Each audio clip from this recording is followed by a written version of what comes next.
আসসালামু আলাইকুম, সবাইকে কেমন আছেন আপনারা সবাই? আবারও চলে আসলাম নতুন আরেকটা ভিডিও নিয়ে। আমি USA Liza from UK page থেকে আপনাদের সাথে আমার ইউটিউব চ্যানেল এবং পেজ দুটো থেকেই আপনারা আমার ভিডিওটি দেখতে পাবেন। আর আমার ভিডিওগুলি কেমন লাগে জানাতে কিন্তু ভুলবেন না। এখানে হচ্ছে আমি চিকেন, মটর, গাজর সব দিয়ে একটা চিকেন রোলের পুর তৈরি করে নিয়েছি। তো ধৈর্য সহকারে আস্তে আস্তে বসে বসে এগুলি এখন রোলের শেপ করতে হবে। আর শিটগুলি আমি বাইরে থেকে কিনে এনেছি, প্রায় 5 টাকা কি 6 টাকার মধ্যে 50টার মতো শিট পাওয়া যায়। তো যেহেতু লাইফ অনেক বেশি ইজি এবং সহজ হয়ে গিয়েছে, তাই আর বাসায় বানালাম না।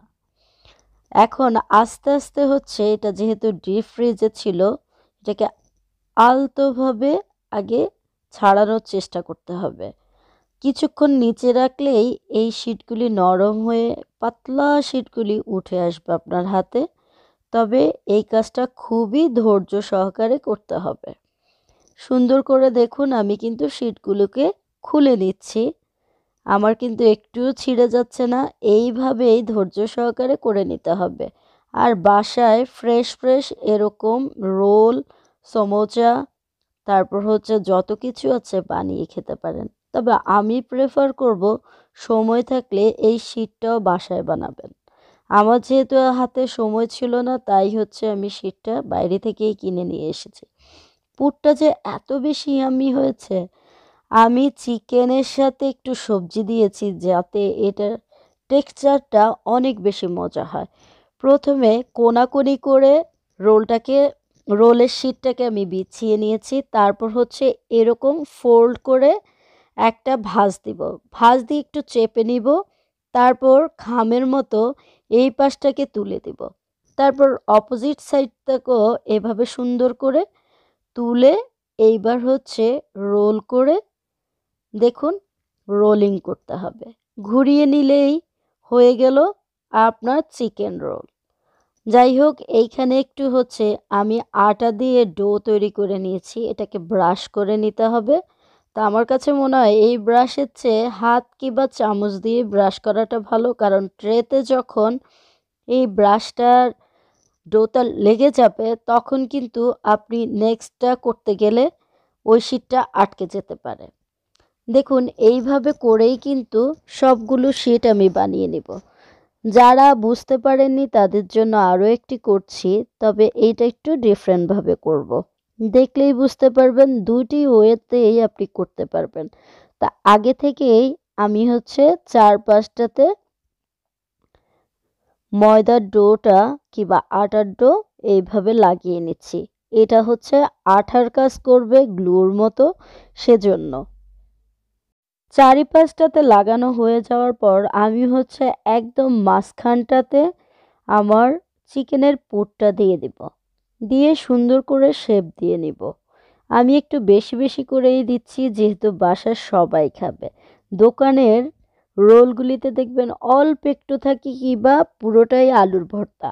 এই দেশে যেহেতু পাকিস্তানি, তারপর হচ্ছে ইন্ডিয়ান দেশগুলিতে থেকেও রোল আসে, তো ওগুলিতে আমি দেখতে পাই যে প্রচুর পরিমাণের হচ্ছে আলুর ভর্তাই দেওয়া থাকে। এবার চিকেনের বলুন, তারপর হচ্ছে ভেজিটেবল বলুন, যেটাই বলুন। তাই আমি ঘরে সুন্দরভাবে এইটা এইভাবে বানালে আর রোলটা অনেক বেশি চওড়া লাগছে, কারণ পুরের পরিমাণটা আমার এখানে অনেক বেশি ছিল। আপনারা চাইলেই বাসায় এরকম সুন্দর সুন্দর রোল বানিয়ে ডিপ ফ্রিজে সংরক্ষণ করে রাখতে পারেন। আর মেহমান কিংবা আপনার বিকেলের নাস্তায় আপনি কিন্তু অনেক ভালোভাবে পরিবেশন করতে পারেন। তো ওইটা হচ্ছে একদম যেটা খামের মতো বানিয়েছি সেটা খুবই প্রফেশনাল, আর যেটা পুর বেশি দিয়ে বানিয়েছি সেটা একটু বেশি চ্যাপ্টা পেটিসের মতো হয়ে গিয়েছে। তা আমি আবারও কোনাকুনি করে আরেকটা বানাচ্ছি, কারণ যখন বাসায় অবসর থাকি এই রকম জিনিসগুলি বানিয়ে ফ্রিজে রেখে দিলে কিন্তু যখন তখন খেতে মন চাইলে খাওয়া যায়। কারণ আমরা বাঙালি, ভাজা পোড়া তো আমাদের সবসময় মন চাইতে পারে। কি বলেন আপনারা? আপু ভাইয়ারা, আপনারা কি বুঝতে পেরেছেন? আমি কিভাবে শেপ দিচ্ছি। আশা করি যারা প্রবাসে আছেন এই ভিডিও দেখার পরে আপনি সুন্দর করে আপনার চিকেন রোল বানাতে পারবেন। আর ভিডিওটি ভালো লাগলে অবশ্যই কিন্তু সবার সাথে শেয়ার করতে ভুলবেন না। আর আমাকে কমেন্টস করে জানাবেন আমার ভিডিওগুলি আপনাদের কাছে কেমন লাগে। আমি তো প্রতিনিয়ত আপনাদেরকে ভিডিও উপহার দিয়ে থাকি।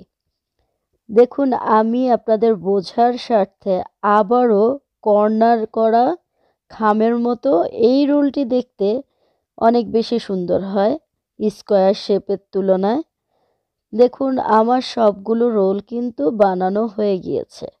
এইভাবে করে এইবার আমি এগুলিকে বরফ করে ডিপ ফ্রিজে রেখে দিব। আর যখন ইচ্ছে হবে খাবো। ভালো থাকবেন সবাই। আজ এ পর্যন্তই। আবারও চলে আসবো নেক্সট ভিডিও নিয়ে। আল্লাহ হাফেজ।